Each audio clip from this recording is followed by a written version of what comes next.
Assalamualaikum warahmatullahi wabarakatuh. Jadi di presentasi kali ini kita akan menjelaskan chapter 10 tentang marketing for entrepreneurial ventures. Nah, adapun bahasan yang akan kita bahas itu ada yang pertama entrepreneurial marketing and component of effective marketing, terus ada developing a market plan, kemudian ada marketing research, terus yang keempat ada marketing on internet, yang kelima ada green entrepreneurial marketing, dan yang terakhir ada pricing strategy.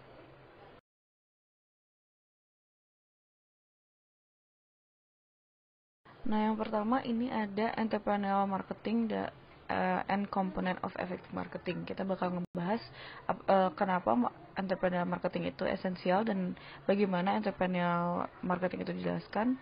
Terus juga komponen apa aja yang membuat marketing itu menjadi efektif.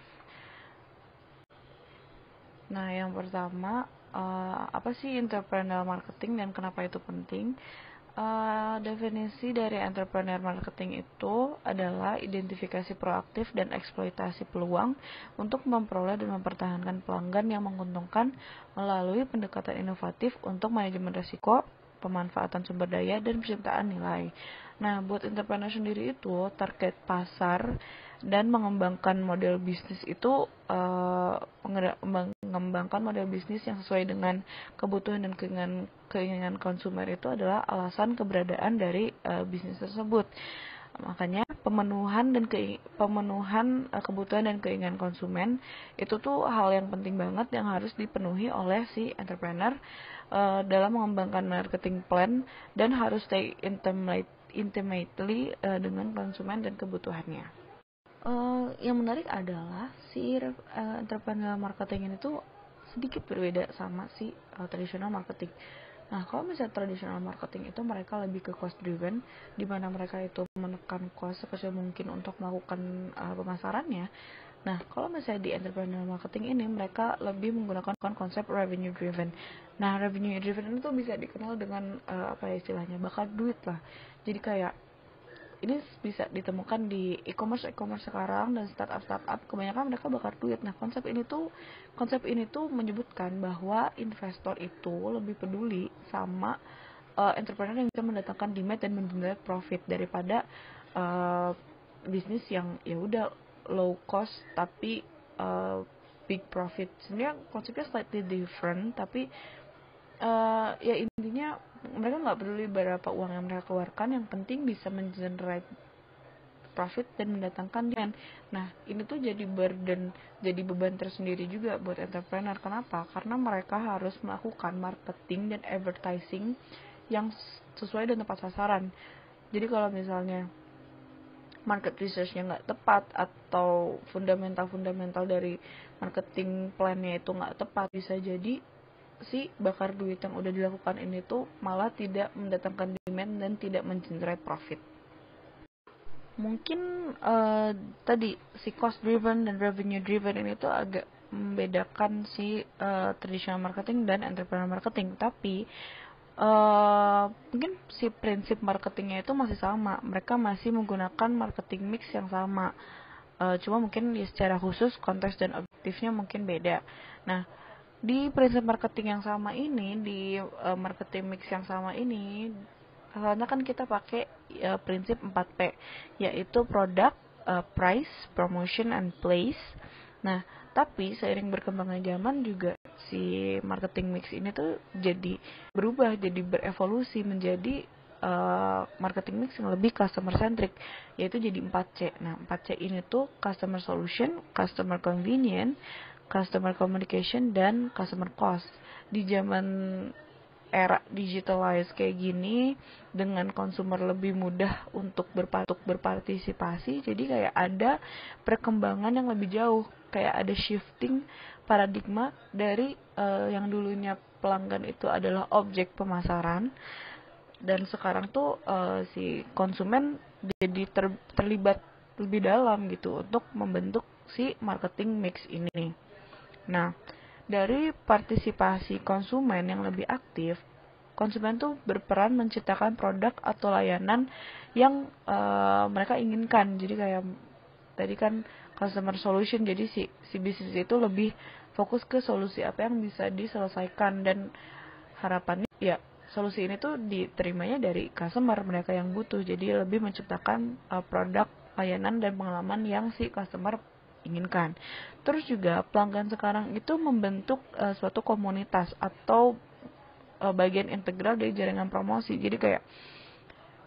Jadi mereka si konsumen ini loh yang spread the words gitu. Jadi kayak word of mouth, dari mulut ke mulut, mulut ke mulut, dan ini tuh udah jadi teori marketing juga untuk menjadi pertimbangan dari si marketer dalam membentuk marketing plan. Kemudian juga harga ditentukan oleh kustomisasi pelanggan. Nah, ini juga nanti bakal dibahas kalau si pelanggan ini tuh menentukan nih berapa harga yang tepat untuk produk ini gitu. Karena ya mau gimana, karena zaman sekarang konsumen punya banyak banget pilihan. Jadi kalau misalnya harganya nggak bersaing, harganya nggak sesuai dengan keinginan pelanggan gitu kan, mereka ya si produk ini nggak akan dipakai. Jadi makanya kita harus apa ya namanya, kita harus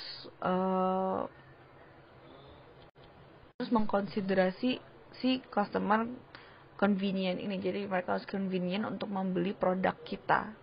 Nah, jadi intinya buat para marketer di zaman sekarang, di era sekarang, konsumer itu adalah raja gitu. Kemudian ada komponen marketing yang efektif. The component of effective marketing. Nah, ini tuh ada 3 elemen utama yang mendasari effective marketing, yaitu ada marketing philosophy, marketing segmentation, dan consumer behavior. Nah, elemen ini tuh harus diintegrasikan, harus dikombinasikan, harus diformulasikan oleh new venture demi mengembangkan konsep marketing dan pendekatannya ke pasar. Nah, yang pertama ada marketing philosophy. Ini didasarkan pada 3 hal, yaitu product driven, dimana intinya adalah ya si venture ini fokus dulu ke produksi, nantinya si produk-produk ini yang akan menarik konsumen. Karena produksi adalah fokus utama, makanya sales ikut belakangan. Nah, kedua ada sales driven, dimana ini fokus ke penjualan dan periklanan untuk untuk menggugah pelanggan, untuk membujuk pelanggan agar membeli produk tersebut, terlepas dari gimana kualitas produknya. Nah, terus yang ketiga ada consumer driven, di mana produk itu dibuat untuk memenuhi kebutuhan dan keinginan konsumen. Jadi kayak market research dibutuhkan di sini untuk mengetahui preferensi konsumen tuh butuhnya apa sih. Sebelum melakukan produksi itu kita tahu dulu preferensi konsumen tuh ini loh. Jadi kayak kita tahu apa yang harus diproduksi. Nah, di sini tuh ini di filosofi yang ini menekankan perlunya riset pemasaran, market research, untuk mengetahui ya gimana dan apa dan pasar apa yang butuhkan dan produk apa yang dibutuhkan oleh pasar tersebut gitu. Ya, selanjutnya kita akan masuk ke bagian selanjutnya, yaitu developing a marketing plan atau rencana marketing. Apa itu marketing plan? Marketing plan adalah sebuah proses untuk menentukan pendekatan yang jelas dan komprehensif untuk mendapatkan pelanggan. Ada beberapa elemen yang penting dalam pembuatan marketing plan, yaitu diantaranya market research terbaru, sales research and analysis, marketing information system, sales forecasting, and evaluation. Ya, selanjutnya ada current marketing research. Di current marketing research ini ada 7 poin. Yang pertama adalah strength and weaknesses dari perusahaan tersebut untuk mengetahui potensi masalah yang akan terjadi ke depannya dan kemungkinan untuk mendapatkan profit yang lebih. Lalu ada market profile, yaitu bagaimana perusahaan tersebut dapat mengidentifikasi kebutuhan pasar. Lalu current and best customer, bagaimana si perusahaan ini dapat mengalokasikan sumber daya yang mereka miliki dan melihat segmentasi dari ceruk-ceruk pasar yang ada. Lalu selanjutnya adalah potential customer. Nah, potential customer ini tujuannya untuk meningkatkan kemampuan menargetkan customer baru dan merubah potential customer untuk bisa jadi customer tetap di perusahaan tersebut. Lalu ada competition untuk mengerti siapa yang mengambil target seperti perusahaan kita. Lalu ada outside factor, biasanya melihat perubahan demografi, ekonomi, teknologi, budaya, ataupun kebijakan pemerintah yang terjadi. Karena itu tidak diperhitungkan, namun bisa merubah kondisi pasar. Lalu ada legal changes, yaitu yang terkait dengan pajak atau urusan-urusan hukum. Nah, jadi bagian selanjutnya adalah current sales analysis. Jadi pebisnis itu harus selalu dapat meninjau ulang metode-metode yang digunakan dalam penjualan dan distribusi. Tujuan utamanya adalah untuk mempertemukan konsumen yang tepat dengan prioritas yang tepat.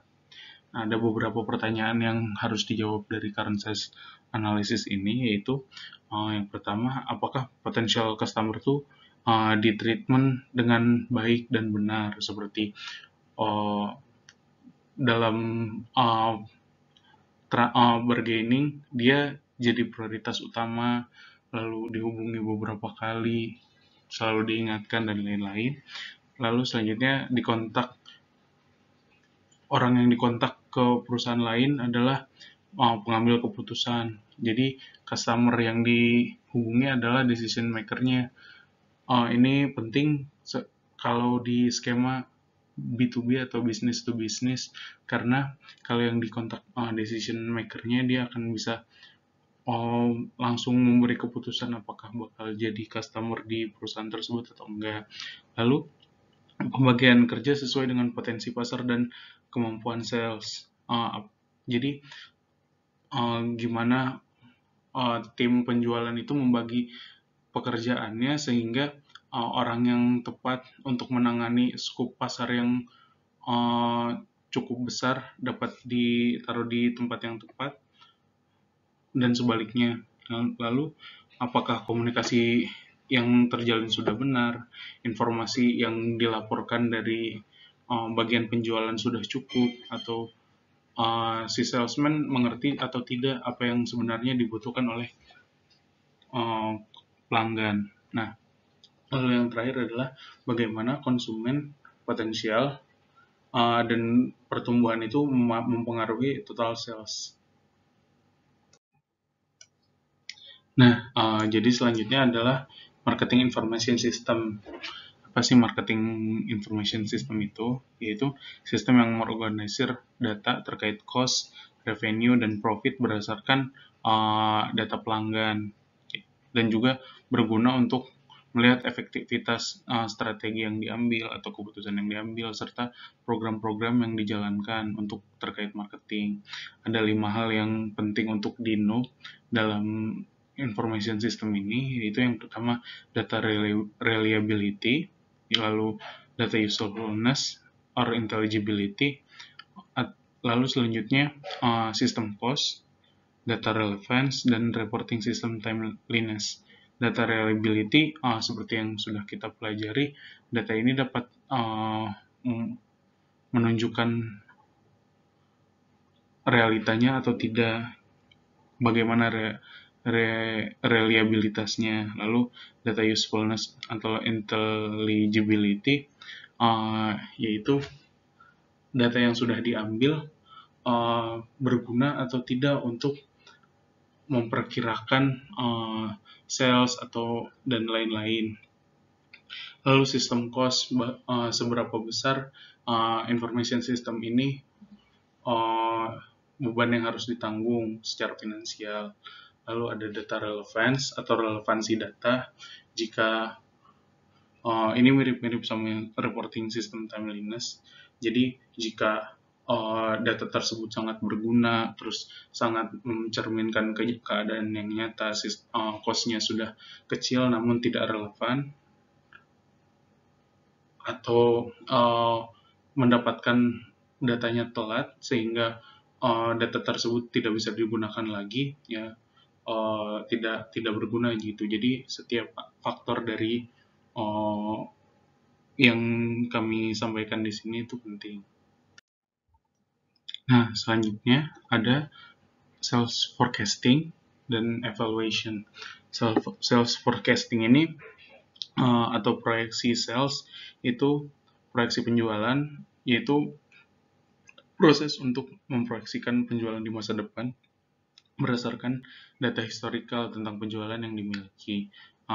Kadang proses forecasting ini bisa tidak tepat atau gagal uh, memproyeksikan, namun tetap berguna untuk kedepannya. Lalu evaluasi itu sangat penting untuk dilakukan karena meskipun sudah banyak variabel yang kita perhitungkan dalam membangun marketing plan, tetap saja ada faktor-faktor lain yang mungkin mempengaruhi variabel-variabel lain yang mungkin mempengaruhi saat marketing plan itu dieksekusi. Nah, lalu yang terakhir dari bagian membuat marketing plan adalah marketing segmentation. Apa itu marketing segmentation? Marketing segmentation adalah proses identifikasi karakteristik yang spesifik dari sebuah kelompok atau yang di buku disebutkan sebagai subgroup yang membedakan antara kelompok tertentu, sekelompok konsumen dengan yang lain. Jadi biasanya total market yang dimiliki suatu perusahaan itu merupakan jumlah dari segmen-segmen yang diambil oleh perusahaan. Nah, ada beberapa kunci dari segmentasi pasar adalah membedakan kelompok pelanggan yang memiliki gagasan yang sama tentang apa yang berharga atau valuable dari produk atau jasa tersebut. Nah, kan kalau yang kita lihat sehari-hari, pasti ada beberapa jenis orang saat melihat produk tertentu. Ada yang sangat mementingkan kualitas dari barang tersebut, ada juga yang nggak mementingkan kualitas. Ada yang peduli dengan harga karena mungkin itu menjadi prestis bagi dia, atau ya ada yang berusaha sehemat mungkin atau seefisien mungkin, jadi dia ngambil harga yang paling rendah. Nah, hal-hal tersebut yang salah satu cara untuk menentukan segmentasi pasar. Selanjutnya ada dua faktor dalam segmentasi pasar ini yang sangat penting untuk menentukan bagian pasar yang mana konsumen yang kita targeting ini, yaitu ada demografi dan benefit yang didapat oleh konsumen. Nah, dari faktor demografi itu bisa dilihat dari umurnya, status pernikahan, jenis kelamin, pekerjaan, pendapatan, lokasi. Nah, dari variabel-variabel tersebut akan menghasilkan suatu karakteristik yang spesifik dan unik bagi orang-orang. Jadi sekelompok orang nih, mungkin mereka tidak sadar diasosiasikan sebagai kelompok tertentu, namun untuk perusahaan, untuk lebih mudahnya membuat orang yang dengan umur yang sama atau jenis kelamin yang sama atau range pendapatan yang sama sebagai suatu kelompok. Nah, selanjutnya juga ada benefit yang didapat. Benefit yang didapat tuh bisa dicontohkan seperti ada kebutuhan yang belum dipenuhi di pasar, ada seperti yang kita lihat di Gojek, kebutuhan akan ojek yang sangat tinggi, sementara nggak selalu ada Gojek yang bisa nggak selalu ada ojek yang bisa dipanggil on demand, maka Gojek hadir untuk menyelesaikan kebutuhan yang belum terpenuhi tersebut. Lalu ada kenyamanan, biaya, gaya seseorang atau tren, dan preferensi masing-masing. Nah, dalam market segmentation ini ada istilah yaitu psychographics atau uh,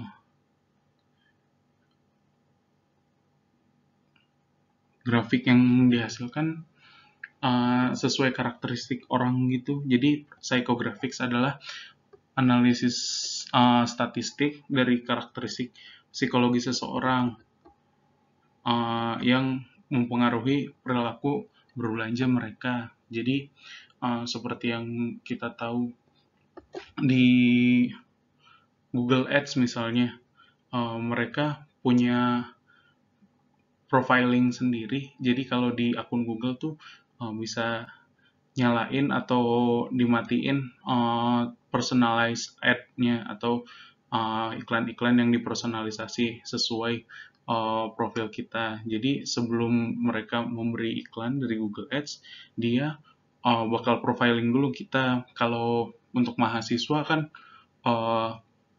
berarti profilnya seperti 18 sampai 24 tahun.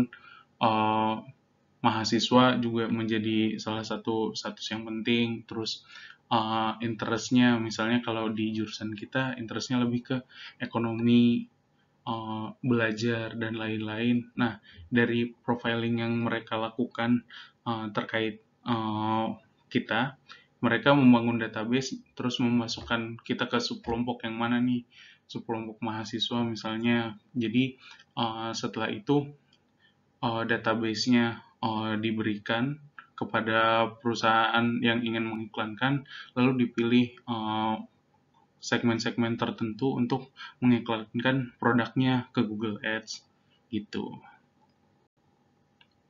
Ya, sekian akan dilanjutkan oleh teman saya. Nah, berikut tabel tentang market segmentation dan variabel-variabel yang mempengaruhi bisa dibaca sendiri. Saya tidak akan menjelaskan karena seperti yang bisa dilihat sangat panjang. Bisa di pause atau dilihat di drive. Maaf tadi ini terlewat sedikit. Jadi oke, selanjutnya akan dilanjutkan oleh teman saya.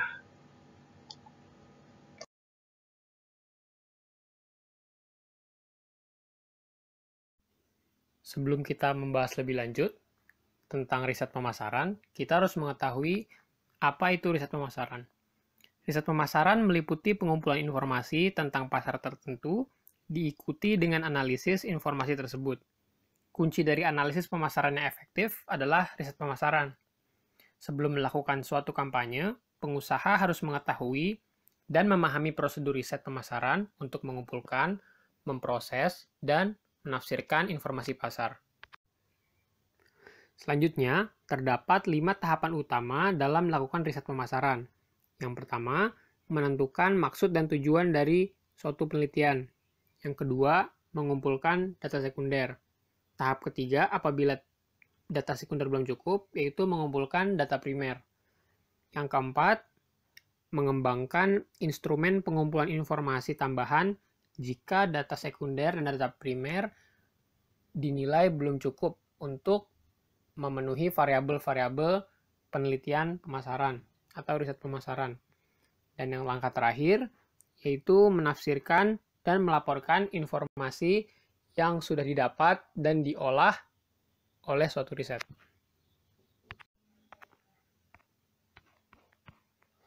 Langkah pertama dalam riset pemasaran adalah mendefinisikan dengan tepat kebutuhan informasional dari keputusan yang akan dibuat. Jika masalah tidak didefinisikan dengan jelas, informasi yang dikumpulkan tidak akan berguna. Jika data sekunder tidak mencukupi, pencarian informasi baru atau data primer adalah langkah selanjutnya. Beberapa teknik dapat digunakan untuk mengumpulkan data primer. Ini sering diklasifikasikan sebagai metode observasi dan metode tanya-jawab. Metode observasi menghindari kontak dengan responden, sedangkan metode bertanya melibatkan responden dalam pengamatan. Pengamatan mungkin merupakan bentuk penelitian tertua yang ada. Metode observasi dapat digunakan dengan sangat ekonomis. Selain itu, mereka menghindari potensi bias yang dapat timbul dari kesadaran responden tentang partisipasi mereka dalam metode tanya-jawab. Kerugian utama dari metode observasi, bagaimanapun, adalah bahwa mereka terbatas pada studi deskriptif. Survei dan eksperimen adalah dua metode pertanyaan yang melibatkan kontak dengan responden. Survei mencakup kontak melalui surat, telepon, dan wawancara pribadi. Eksperimen sebenarnya dapat mempermudah dan lebih hemat biaya bagi perusahaan untuk menargetkan pelanggan yang tepat. Pemasar dapat memodelkan ratusan atau bahkan ribuan pesan pemasaran secara akurat dan efisien, dan mereka dapat menyesuaikan pesan mereka sesuai dengan itu. Dalam slide ini terdapat beberapa teknik riset survei populer dan perbandingannya dengan beberapa variabel.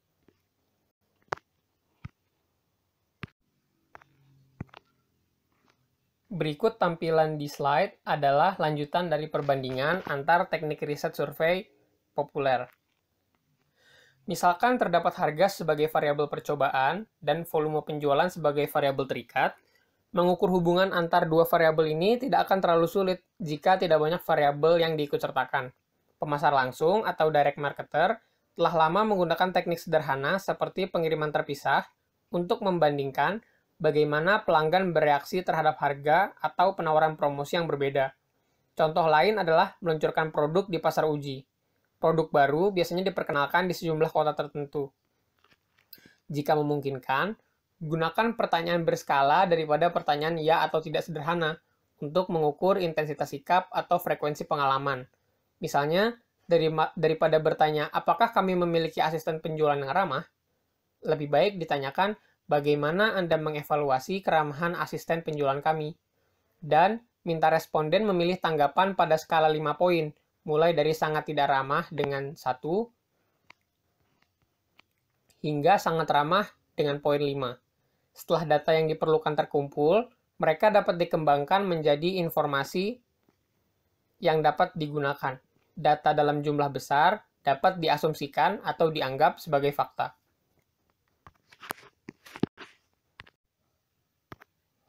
Walaupun melakukan riset pemasaran memiliki banyak kelebihan, tetapi ada pula beberapa pengusaha yang enggan melakukan riset pemasaran. Umumnya, pengusaha tidak melakukan riset pemasaran karena 4 alasan utama. Biaya, kompleksitas pelaksanaan, keyakinan bahwa hanya keputusan strategis utama yang perlu didukung melalui riset pemasaran, dan keyakinan bahwa data tidak akan relevan dengan operasi perusahaan. Biasanya mereka salah memahami nilai riset pemasaran, atau takut akan asumsi biaya yang terpakai oleh proses riset tersebut. Masuk ke pembahasan selanjutnya mengenai marketing on the internet. Ada beberapa hal yang menjadikan internet menjadi strategi pemasaran yang baru. Pertama, internet memberikan ruang kepada pengusaha untuk meningkatkan keberadaan usaha mereka di pasar. Hal ini dikarenakan pengusaha dapat dengan mudah memberikan informasi kepada pasar yang ditawarkan. Kedua, internet membuka usaha untuk menarik customer internasional, sehingga pengusaha harus siap untuk menerima customer dari internasional sewaktu-waktu. Ketiga, internet dapat meningkatkan kualitas customer service dari sebuah perusahaan, karena pengusaha dapat dengan mudah melayani individu tanpa harus mengeluarkan biaya tambahan. Yang keempat, internet memberikan perusahaan kesempatan untuk mendapatkan informasi tanpa mengeluarkan biaya tambahan, sehingga pemasaran di internet memungkinkan startup untuk melampaui segmentasi pasar yang menimbulkan hubungan peningkatan kepercayaan pada produk yang ditawarkan. Internet segmentation and consumer behavior. Di internet, calon pembeli dapat mencari apa saja yang mereka inginkan dan kembali kepada website yang sama berulang kali di waktu yang berbeda. Hal ini memungkinkan internet-based entrepreneur menyesuaikan pengalaman pengunjung web dengan menggunakan usage-based market segmentation, yang merupakan cara untuk mengkategorikan pengunjung yang mengunjungi website menjadi browser, buyers, dan shoppers. Buyers adalah pengunjung website yang langsung mengetahui apa yang dia inginkan dan segera melakukan purchase. Shoppers adalah pengunjung yang mengetahui apa yang ditawarkan oleh usaha tersebut, namun belum yakin dengan apa yang dia inginkan. Sedangkan browsers adalah mereka yang hanya mencari-cari. Pada waktu tertentu, browser bisa menjadi buyer ataupun bisa menjadi shopper, dan sebaliknya. Relationship intensity. Relationship intensity adalah ketika internet membantu usaha untuk menciptakan hubungan yang kuat dengan customer. Ada 5 tahap hubungan kesetiaan yang berkembang, yang disebut dengan life cycle segment, di mana pelanggan berinteraksi dengan perusahaan melewati 5 tahap ini. 5 tahap ini dapat dilihat pada gambar yang ada di slide ini. Ketika customer mengidentifikasi apa yang mereka inginkan, sekitar 500 iklan muncul pada halaman pencarian. Setelah customer mengumpulkan informasi lebih lanjut mengenai produk dan servis yang ditawarkan, membuat hanya 10.000 penonton iklan yang menjadi pengunjung pada website. Setelah melakukan evaluasi alternatif dan membuat pilihan, sekitar 900 pengunjung website menjadi shoppers. Konsumer melakukan pembelian, sehingga 500 shoppers berhasil menyelesaikan pembeliannya. Konsumer yang puas dengan apa yang mereka dapatkan membuat mereka memberikan support yang loyal kepada produk, jasa, dan merek dari usaha tersebut, sehingga hanya 80 pembeli yang kemudian menjadi pembeli tetap. Gambar tersebut intinya menjelaskan setiap 500.000 iklan yang ditampilkan di internet, ada kemungkinan dari penonton tersebut hanya 80 penonton yang menjadi pelanggan setia. Pembahasan selanjutnya adalah sosial media marketing. Saat ini, kehidupan masyarakat sudah didominasi oleh jaringan sosial seperti Facebook, Twitter, Instagram, dan YouTube. Ada 3 hal penting yang harus diperhatikan saat melakukan sosial media marketing. Yang pertama, ciptakan sesuatu yang bernilai, yang mampu menarik perhatian dan berpotensi untuk menjadi viral. Yang kedua, memungkinkan pelanggan untuk memberikan pesan di beberapa sosial media, seperti di Twitter ataupun Instagram. Yang ketiga, mendorong interaksi dengan pengguna media sosial. Untuk mencapai suksesan di sosial media marketing, harus bisa melibatkan dan menjaga komunikasi dengan pelanggan melalui percakapan. Tujuan utama dari sosial media marketing adalah menciptakan percakapan antara pembeli dalam pasar seperti word of mouth marketing. Hal ini menjadi penting bagi para pembisnis karena hampir seluruh masyarakat di dunia menggunakan sosial media, dan saat ini terdapat 25 juta pencarian online setiap bulannya. Selanjutnya adalah Key Distinction of Social Media Marketing. Pendekatan tradisional marketing mengedepankan pada 4P, Product, Price, Place, and Promotion. Namun, di era pemasaran sosial media ini dibentuk 4C yang berdasarkan pada Consumer Focus Concept. Hal yang membedakan pemasaran tradisional dengan pemasaran media sosial itu ada 3 hal. Yang pertama adalah kontrol dengan kontribusi. Media sosial menekankan kontribusi penonton untuk membangun media sosial dari perusahaan dan melepaskan kontrol atas sebagian konten. Yang kedua adalah membentukkan kepercayaan. Perusahaan harus bisa mengembangkan hubungan kepercayaan dengan audiens pelanggan, sehingga sosial media sangat penting bagi perusahaan untuk terbuka kepada audiens. Yang ketiga, sosial media melibatkan komunikasi dua arah, sehingga akan tercipta percakapan yang berkelanjutan antara pelanggan dengan usaha. Jika pesan yang disampaikan oleh usaha tersebut membosankan, pelanggan akan pergi dan mencari usaha lain. Developing a social media marketing plan. Berikut ini adalah tahap penting yang harus diperhatikan dalam merencanakan pemasaran di sosial media. Pertama adalah listen. Mendengarkan apa yang publik katakan mengenai tren yang dialami saat ini, sehingga perusahaan dapat merencanakan tujuan kehadirannya di media sosial dan cara untuk mencapai ketujuan tersebut. Yang kedua adalah identify. Target pasar harus ditentukan, sehingga strategi pemasaran dapat dikelola secara efisien dan informasi yang ingin disampaikan dapat diterima di pasar tersebut. Yang ketiga adalah categorize. Perusahaan harus memfokuskan usahanya kepada sosial media yang menarik perhatian audiens. Yang keempat adalah appraise. Appraise adalah menilai target audiens agar perusahaan mampu menentukan SWOT dari perusahaan yang ingin dibangun. Yang kelima adalah implement. Implement adalah mencari situs sosial media di mana target audiens berada dan memfokuskan perkembangannya pada media sosial tersebut. Yang keenam adalah collaborate. Collaborate adalah menciptakan hubungan yang saling menguntungkan dengan orang-orang yang berada di platform tersebut. Yang ketujuh adalah contribute. Contribute adalah menghasilkan konten yang membangun reputasi dan memberikan nilai bagi audiens.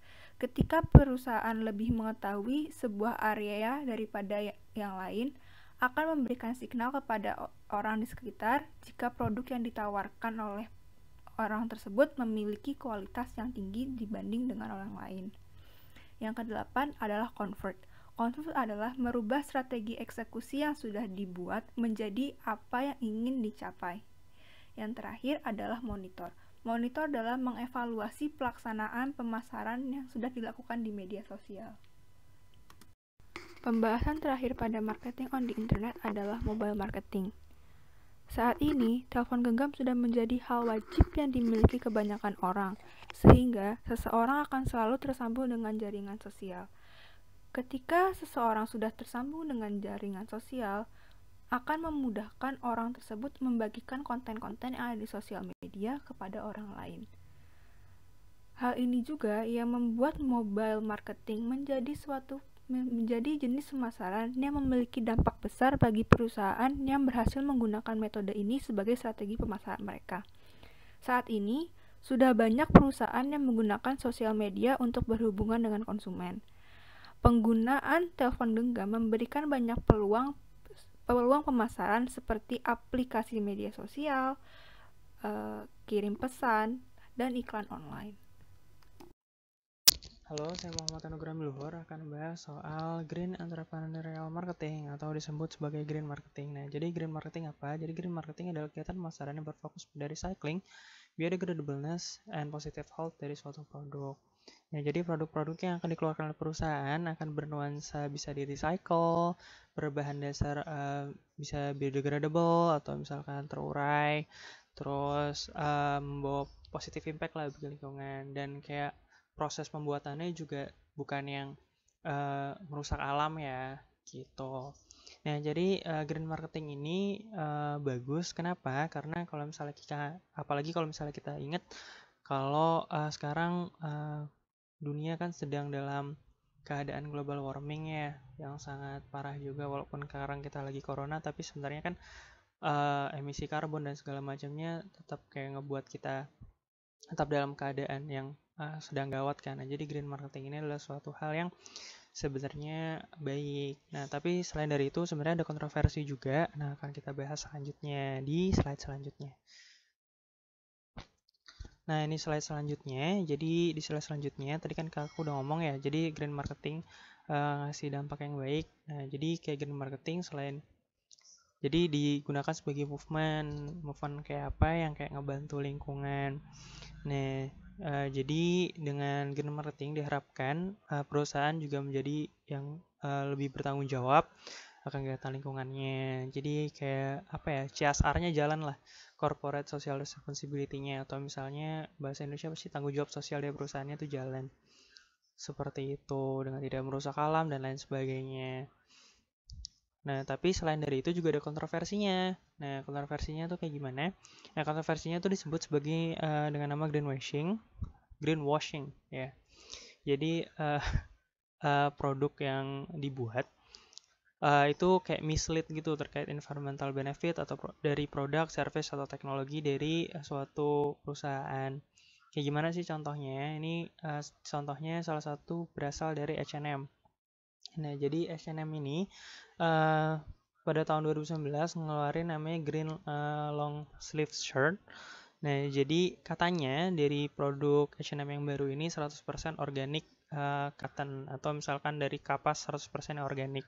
Nah, tapi ternyata apakah mereka bohong? Tidak, sebenarnya benar-benar dari kapas yang organik, tapi dalam produksinya menghabiskan 20.000 liter air. Nah, ini kan sangat bertolak belakang ya. Kayak iya sih benar pakai bahannya organik, tapi kalau misalnya buang-buang air, kayak ngabisin air, itu kayak tidak sustainable juga kan.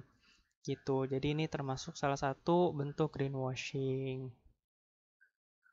Gitu. Oke, lanjut. Tapi kalau misalnya kita lihat dari konsumer gimana sih? Nah, jadi konsumer sendiri sebenarnya 70% konsumer ingin produk yang ramah lingkungan. Jadi survei dari Euromonitor Global Consumer Trends pada tahun 2013 menemukan bahwa hampir 70% responden menyatakan agak bersedia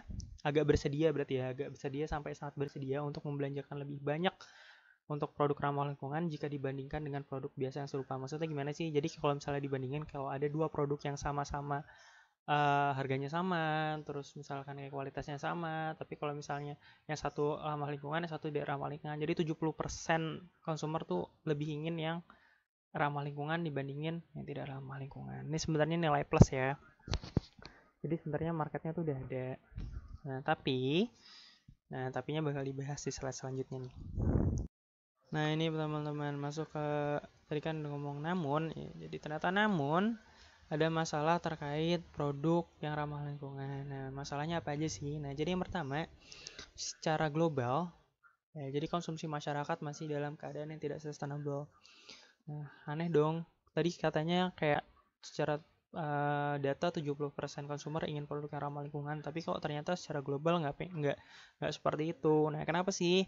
Nah, jadi ternyata efficiency gains atau technological advances tidak dapat mengubah konsumsi dunia. Kenapa efficiency gains sama teknologi advance saja ini tidak bisa mengubah konsumsinya? Karena ternyata produk ramah lingkungan ini tidak murah alias mahal. Soalnya kayak mungkin yang seperti kita tahu biasanya produk-produk yang organik itu lebih mahal karena tidak banyak yang produksi. Karena tidak ada banyak yang produksi, jadinya menurut supply dan demand masyarakat pasti harganya pasti naik kan. Terus juga produksinya juga tidak mudah biasanya yang ramah lingkungan. Kalau misalnya misalkan dalam sayur-sayuran nih misalkan, kalau misalnya yang organik kan mereka tidak pakai pestisida atau segala macam, atau misalnya pestisida yang alami, pokoknya ramah lingkungan. Kalau misalnya kan kayak, dan itu berarti prosesnya tuh kalau misalnya resiko gagal panen itu lebih besar daripada yang pakai pestisida yang tidak ramah lingkungan misalnya. Seperti itu. Jadi karena resikonya kecil, jadi harganya semakin kecil juga. Kalau misalnya kayak resikonya besar, harganya juga semakin besar.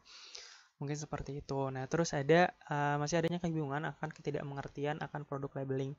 Nah, produk labeling ini kayak gimana sih? Nah, jadi produk labeling ini salah satunya mungkin teman-teman pernah dengar carbon footprint. Nah, jadi kayak misalnya di produk itu tuh kayak bisa kelihatan tuh sebenarnya apakah produk ini produksi berapa karbon misalkan, kayak jadi ini menghabiskan banyak energi atau tidak, misalnya kayak gitu. Terus kayak misalnya ada produk label lain kayak misalkan dolphin friendly, misalkan apakah ini ramah untuk lumba-lumba. Lumba-lumba tuh maksudnya kayak karena lumba-lumba tuh setahu saya tidak bisa hidup di laut yang kotor kan. Jadi kayak apakah ini merusak laut gitu misalkan, apakah ini dari bahan yang biodegradable, terus apakah ini energy efficient, apakah ini menyebabkan kecanduan atau tidak. Terus yang paling baru juga biasanya not tested on animals. Jadi kayak masyarakat modern sekarang kayak mulai menyadari bahwa ternyata ngetes di binatang juga bukan merupakan sesuatu yang etik gitu. Terus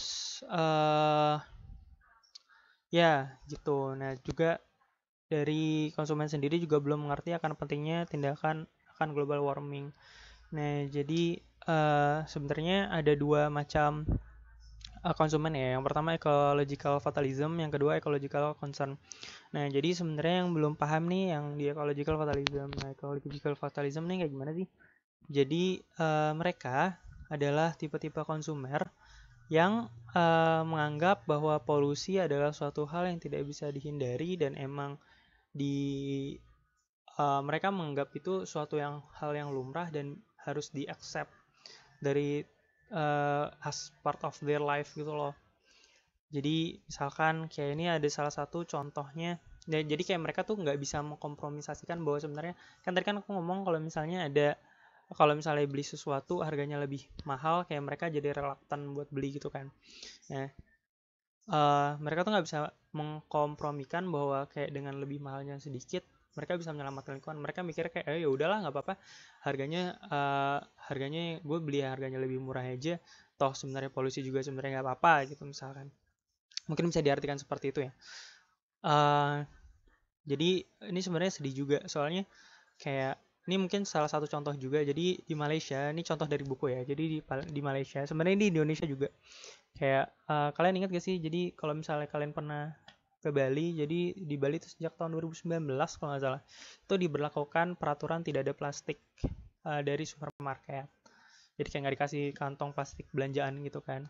Atau misalnya di Jakarta juga, di Jabodetabek deh kayaknya udah. Kayak pokoknya waktu itu saya di Depok dan sejak Maret kalau nggak salah mereka sudah berlakukan peraturan tidak ada kantong plastik gitu. Atau misalnya di Jakarta sejak Juni kalau nggak salah kalau di Jakarta.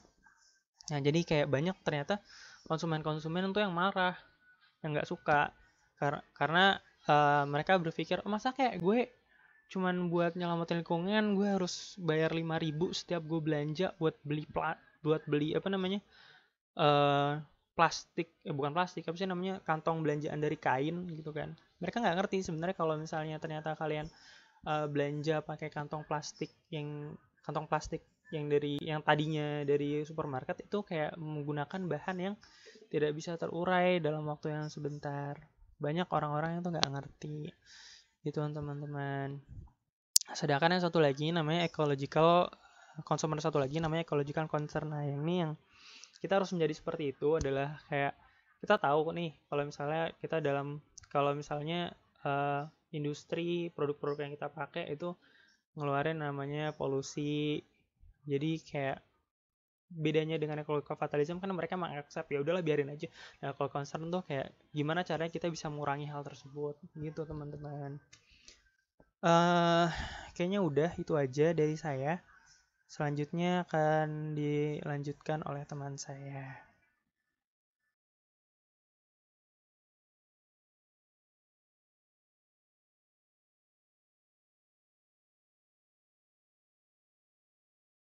Walaupun marketer udah melakukan marketing strategi, udah melakukan marketing plan, tapi mereka tuh kadang masih belum yakin berapa harga yang bisa ditetapkan untuk barang dan jasanya. Ini tuh banyak banget faktor-faktor yang mempengaruhinya, termasuk dari aspek psikologis dari si konsumen, yang karena tadi kan balik lagi konsumen adalah raja, mereka yang saat ini menentukan konsep marketing apa yang cocok untuk suatu produk dan suatu pasar gitu kan. Nah, tapi balik lagi, pricing strategy itu tergantung nature dari produk dan jenis usahanya. Ini nanti kita bahas soal product life cycle dari suatu produk. Itu ada unique product. Nah, pricing strategy-nya itu skimming, jadi mereka kayak setting harga yang tinggi untuk memaksimalkan short term profit gitu. Itu unique product, karena yang nggak ada lagi kan produknya cuma produk dia doang. Nah, kalau misalnya terus yang kedua ada non unique product, itu kita pakai namanya strategi penetrasi. Ini tuh menentukan harga di low level, harga yang rendah, bahkan bisa si produknya itu dijual dengan jual rugi gitu loh, bisa jadi karena non unique product kan.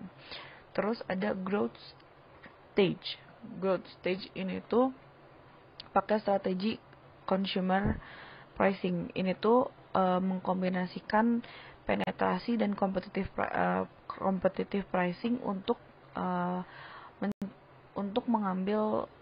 gain market share. Jadi kayak untuk mencakup, untuk mendapatkan market share tergantung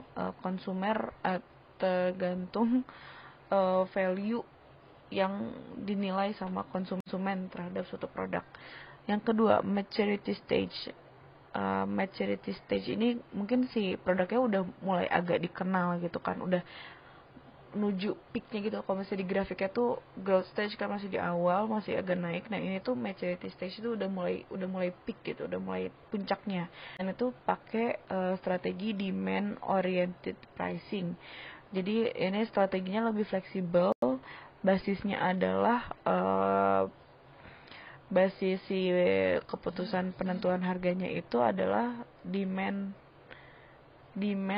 yang dimiliki oleh konsumen terhadap produk tersebut. Nah, yang terakhir ada decline stage. Decline stage ini kalau di grafik itu dia mulai udah setelah puncak tuh dia agak turun. Ini tuh dia pakai loss leader pricing, di mana pricing ini itu pricing suatu produk itu berada di bawah biaya biasanya demi mengattract konsumen itu. Jadi kayak biar si demand itu ada lagi, padahal si harganya itu bisa di bawah daripada pas di maturity stage tadi, kayak gitu. Terus juga si harganya itu sangat bisa di customize sama konsumen. Nah, selanjutnya kita itu bahas efek customization pada pricing strategies. Jadi kalau misalnya ada mass customization ini ada dua, ada mass customization dan ada total customization. Jadi ini basicnya adalah ya kita mengcustomize produknya demi menetapkan harga yang diinginkan si konsumen. Di mass customization ini tuh bisa terjadi di tahap perakitan. Jadi kayak komponen-komponen apa yang bisa di mix and match untuk menemukan kombinasi harga yang diinginkan oleh si konsumen. Jadi kayak mereka tuh punya biaya ekonomi yang cukup dan terjangkau untuk si produk ini, untuk si perusahaan itu bikin produk, juga disesuaikan dengan pelanggan yang mampu membayar. Nah, terus ada total customization. Ini tuh di total customization itu melibatkan pengguna dalam merancang atau membuat bersama produk atau layanan. Jadi kayak si total customization itu bener-bener bahkan si produknya pun gak akan dibikin kalau gak ada campur tangan konsumen gitu. Jadi kayak bener dilibatkan dari proses ngedesainnya, kayak layanan-layanan apa yang dibutuhkan dan segala macamnya gitu kan. Jadi kayak melibatkan interaksi antara pengguna. Jadi kayak kayak kadang kan ada beta version. Beta versionnya kayak uji coba produk uji cobanya dulu. Jadi kayak ada nggak sih nih yang pakai atau enggak, oh ini ada yang pakai nih ternyata, terus apalagi nih yang harus dirubah. Jadi kayak bener-bener si produknya itu tergantung customization dari si konsumen ya. Kayak kalau misalnya dipakai, oke, kita luncurkan, kita dengan lebih bagus. Kalau enggak ya udah nggak akan dipakai gitu.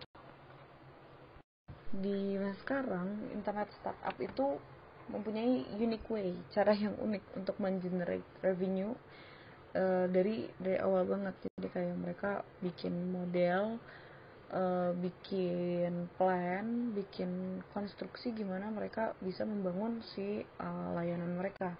Nah, yang pertama itu kita